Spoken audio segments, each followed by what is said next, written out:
What's up, everybody? Happy Wednesday. Hope you are all having a great day so far today. It's another hot one today. I think it's like 90 degrees today. Well, close to 90. It's hot as hell today. Getting into this episode of GH.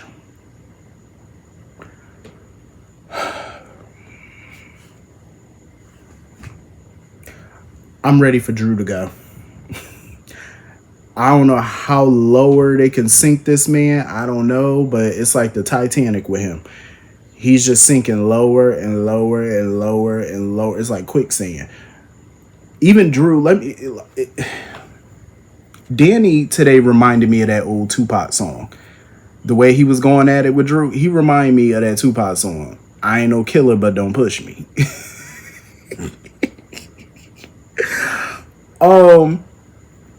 Because I got a feeling. Little Danny, he may be the one to end Drew. He may be. But it was a lot of people today that just wanted to get rid of that man. I'm telling you, homeboy is tripping.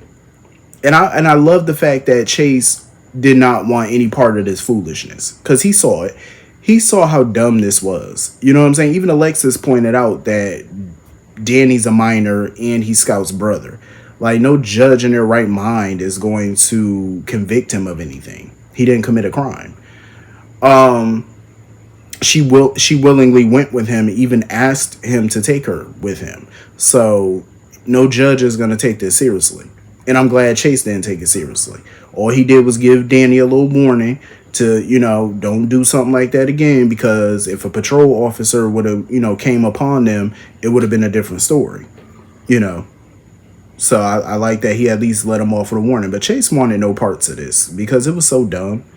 Like, you're really trying to have this boy arrested all because you want to carry out some stupid ass vendetta. And Chase was like, listen, this is personal. I'm out. I'm not dealing with this. And Jason was like, listen, don't come for my son again. And Jason was like, you got a problem with me? That's cool. Deal with me. Don't try to come, at me through him. Because that's the last time I'm going to tell your ass. Like, Jason was ready to knock his shit out. Because he was trying to have Jason arrested for obstruction. I'm like, Drew, go on with your nonsense. And Jason had to warn Danny to be careful because Drew is vindictive as hell. He's trying to come after Jason, and he will use Danny to do that. So, Danny got to be careful. And Alexis was just over it. She is so sick of Drew's behavior. And that bastard had the audacity to bring up what Sam would want. Oh, Sam would want me to protect our daughter from her own brother? You dumb as hell. So he want to invoke Sam's name, and that's why Alexis, she was like, Sam wouldn't want, her daughter being alienated from the family or moving to DC. This piece of trash had the nerve to say, well, basically it doesn't matter what Sam would want or wouldn't want because she's not here.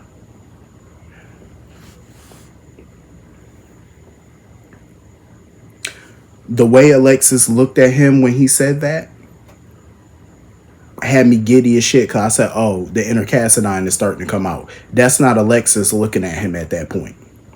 That is not her looking at him. That's Natasha looking at him.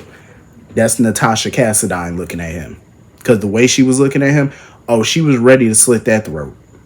She really was. She was ready to go to war. She was war ready. She had to literally snap back into Alexis. Like, the way she just backed up and just said, she had to bring Alexis back. She had to bring that other personality back, the calm one, because Natasha was about to burn shit to the ground. Natasha was war ready.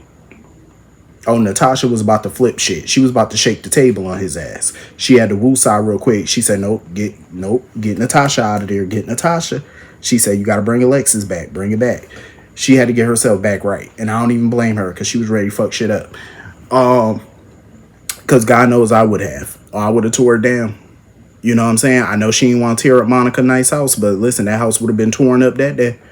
Oh, it would have been some furniture moving up in that house. I don't give a damn. Vases would have been thrown. Tables would have been thrown. That staircase, the wood from the stairs would have been thrown at his fucking head. I'm just saying. She had to snap back real quick. She had to remember. She said, no, bring Alexis back real quick. I got to talk to him as Alexis. Because if I look at him anymore as Natasha, it's going to be something. It's going to be some drama. Because for him to even say that to her, it's time for Drew to go. He need to get his. And for this bastard to sit here and say that he's not going to have his daughter around people that's trying to undermine him. Then talking about from now on, Alexis is basically banned from being around Scout. Her whole family is banned from being around Scout. He's doing exactly what I figured he was trying to do from jump. He's trying to alienate that girl from her family. Because even Scout was like, every time she want to see Monica or see her brother or whatever, he always say, oh, another time. He always gives her that excuse, and then it never happens. So he's been plotting that. He's been waiting for Alexis to give him an excuse to cut her out. That's all it is. He's been wanting to do this. He didn't want Alexis around her. Something got to be done. And I'm fearing that when Drew does get his, I feel like Sidwell is going to play a part in this, because he already done threatened Sidwell. And I remember Sidwell had the dagger that killed Alexis's mother. He tried to give it back to her. She didn't want it. And I remember she had it in her hand, and he made sure he didn't put his handprints on that knife. And I got a feeling that knife might come into play, and she might get blamed for it. Because I haven't forgotten that knife, she touched it. And he made sure to use a handkerchief or whatever, so he didn't touch it. I was like, yeah, that shit gonna come into play. And I wouldn't be surprised if, Sidwell did something to Drew and try to frame Alexis for it. It wouldn't shock me. But Drew got to get his. Like, he's getting away with way too much. Like, he's doing too much. Ain't no way you could walk around talking to people this kind of way and doing what you doing and thinking that no harm is going to come your way. Somebody going to beat that ass. Like, come on now. Furthermore, I'm going to need Jason or Alexis or somebody to start recording these conversations that they're having with him and play it publicly. Because his constituents, they need to know what he's all about. The people up in D.C. need to know what he's all about and hear his words. You know what I'm saying? So they can force his ass out of that Congress seat. Because that's what needs to happen next. I would go after that career of his. Because if he ain't got that Congress seat, he ain't got nothing. Because he think he powerful because he's a congressman. Start taking that shit away from him. That's what they need to do. They need to start plotting to take him down brick by brick until he ain't got nothing left. It's time to start getting war ready, because he running off at the mouth a little bit too much for me. He need to get checked immediately. Ain't no ifs, ands, buts about it. Start checking him, because he getting a little bit too big for his britches. He need to come on down to earth and humble. He need to be humbled. So anyway, moving on from that. That whole scene just got me riled up. That whole scene got me pissed. So anyway, Lucas is, being self-righteous as usual, because he gets on my nerves. Like, you just got the shit slapped out of you, and you talking about you ain't trying to go to HR, because Marco was like, I'll be a witness. I seen her slap you. And he talking about, nah, I'm not going to report it. And Liz even came to him and was like, do you want to go to HR and report it? He said, no, I ain't going to report it, because he felt like if Michael didn't have custody of the kids, then he would have reported her to HR. I'm like, nah, you still need to. See, I would have took my happy ass the way I would have skipped the HR. Or I would have been skipping the HR just a cheesing. I would have got that ass fired. Bump all that. Because Liz let Willow know. Because Willow talking about, oh my God, I could lose my kids. Okay, that ain't all you could lose. And I'm glad Liz put that out there. She was like, you can be suspended and terminated for what you did. And I love how Liz went into head nurse mode and let her know, you need to go home. She said, I'm not asking you to. It's an order. Go home. I said, all right, Liz. Bossing the fuck up. That's what I'm talking about. See, this is why Epiphany wanted her to be the new head nurse. Because Liz could handle it. Liz was like, take your ass home. I'm not telling you. She was like, I'm not asking. I said, that's right, Liz. Put her in her place. That's what she needs. She need to be put in her place. But Liz thinks that now that Willow isn't around Drew, that Willow should be getting better. I don't buy it. I don't buy that. I feel like Drew has influenced her, but I feel like this behavior of hers goes beyond just Drew. That's how I feel. You can't blame her behavior solely on Drew. Like, she's a grown-ass woman. At some point she has to take accountability for her actions. You can't just blame everything on him. It's not just Drew, it's her too. It's her foolishness. But I just feel like Lucas should have did something about that. Cause I definitely would have went to HR and complained about that and got her ass at least suspended without pay. Cause nah, you can't be doing all that. I don't care what the situation is. You don't put your hands on a colleague. That's just what you don't do in the workplace. Like, lost your mind. Wouldn't happen. HR would have been called immediately. So anyway, moving on from that. So Maxie done took Lil James to the pool or whatever at the Metro Court to go meet up with Cody because they got a swim date or whatever. Sidwell was definitely checking Maxie's temperature. Like, he's trying to see if she still stands on what she stand on. Basically, how she feels about Sonny's business. Sonny, his money being in their business and them going to the police about it. He's trying to check her temperature to see if she still feels that way, like they should snitch on Sonny or whatnot and go public. And she feels that way. She still feels that way. I said, that's not the right answer, Maxie. Because that just pretty much, and James was running his little mouth, basically telling Sidwell how Maxie had a conversation with Mac the previous night about something important. I'm gonna need parents to teach their children to keep their mouth closed. Don't tell your business. You don't tell your right what your left is doing. You don't do that. Or you don't tell your left hand what your right hand is doing. However the saying go, either way, you don't run your mouth. You know what I'm saying? Because little kids do that. Like, they will tell all your business. I'm like, Maxie, teach these children. Your business is not for public consumption. I'm just saying, because the little boy was running his mouth a little bit too much. Let him know. And by him saying that, I was like, yeah, Maxie's in danger. Sidwell is definitely about to take her. He about to shut her up. But you know what? When Maxie was talking to BLQ, I couldn't blame her for feeling how she feel. A part of me couldn't blame her, because if deception fails, everybody got a safety net except her. She doesn't really have one. Lucy gonna be all right no matter what, because she's still a realtor. You know what I'm saying? She still got that going for her. She's still making good money off commissions. BLQ and Tracy are going to be all right because, hell, they're quartermates. They got money. They got millions and hundreds of millions to fall back on. Maxie, she got 3 kids to take care of. I'm pretty sure if push came to shove, of course, Felicia and Mac would ride to the rescue and help out. But I don't really think she would, take money from them. You know what I mean? She would be stubborn about it. They would probably have to, force the money on her if that was the case. But I get where she's coming from. Because Maxie is working class. That's what it is. She doesn't have a huge trust fund and stuff to rely on. If she did, she wouldn't be this worried. You know what I'm saying? But she doesn't. So she got to do what she got to do. I can't fault her for that. But she got to be careful, too. Because now Sidwell, he's not taking her answers lightly. Marco is pretty much letting his father know that Willow is unraveling at the seams. So if they want to use that whole, setting Sonny up shit, making it look like he bribed the judge in Michael's custody hearing, they need to pull the trigger on that right now, because the next hearing is in October. So if they don't pull the trigger on this, they'll lose the leverage over Sonny. So they need to act now. I would think Sonny would have some records or something that would prove he didn't do this. You know what I'm saying?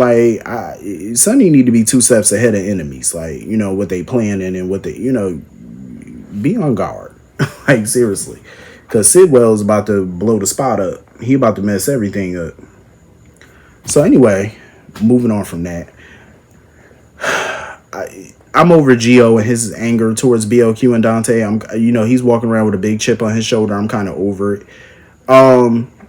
He got a right to be upset, but at some point, it's like, do you not want to have a conversation with them, with Tracy, with Ned, Olivia? At least have a conversation with the grandparents, and the great-grand, because they had nothing to do with this. So it's kind of weird to me that he's not even trying to talk to them. They had nothing to do with all of this. So I would be more open to talking to them at the very least. But the fact that he's still on this kick, I don't want to talk to none of them. I don't want no relationship. I don't want this. I don't want that. Okay, all right, whatever.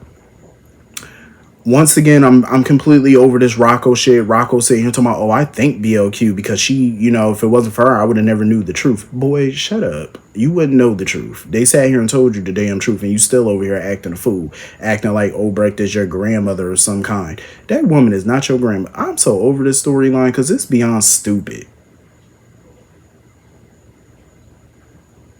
Like, the storyline is just dumb.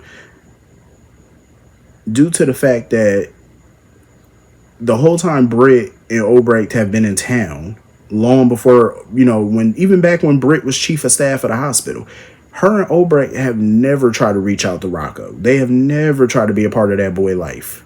Now all of a sudden they got a vested interest in this kid.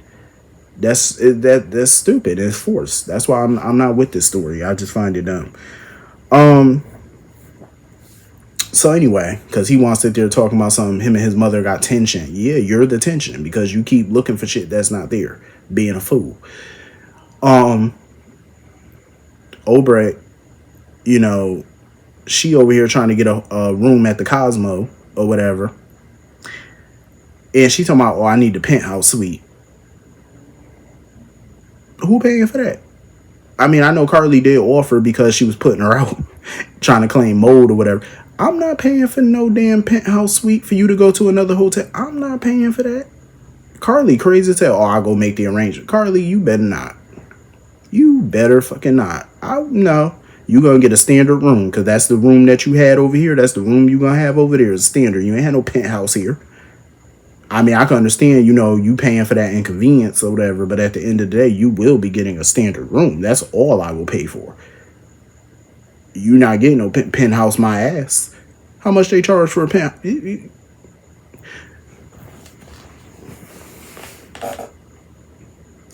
Obrecht, get the fuck on. She got another penthouse. Paying for that. Yeah, so she wanted Anna or whatever to vouch for her or whatever that she changed and whatever. This whole storyline is stupid. But I did like the exchange though between Obrecht and Anna because Obrecht pretty much put it out there that with the type of person that Jack is, she thought that, Anna, he would be Anna's type. Like they would make a good couple or something. I said, oh hell no. I mean, I could kind of see it, but no. Not long term, no. I wouldn't think so. Because Jack, he's an arrogant ass. He really thinks he's in control. He got everything under control. Anna was like, are you sure? Because she felt like something ain't right with this Jocelyn situation. And Jack swears up and down that it's all taken care of, but it's not. That's that cockiness because it's definitely not taken care of. He don't even know because now Colette is back.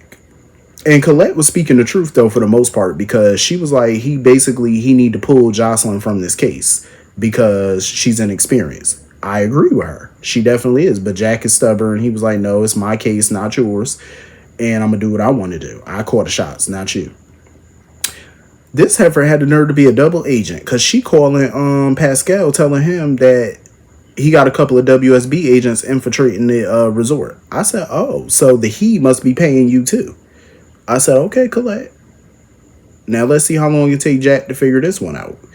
That she's a double agent. Because Carly got a vibe from Colette that Colette don't like her or whatever. But Jack was like, nah, it's not you. She just mad at me or whatever. I'm like, yeah, okay. She playing your ass is what she doing.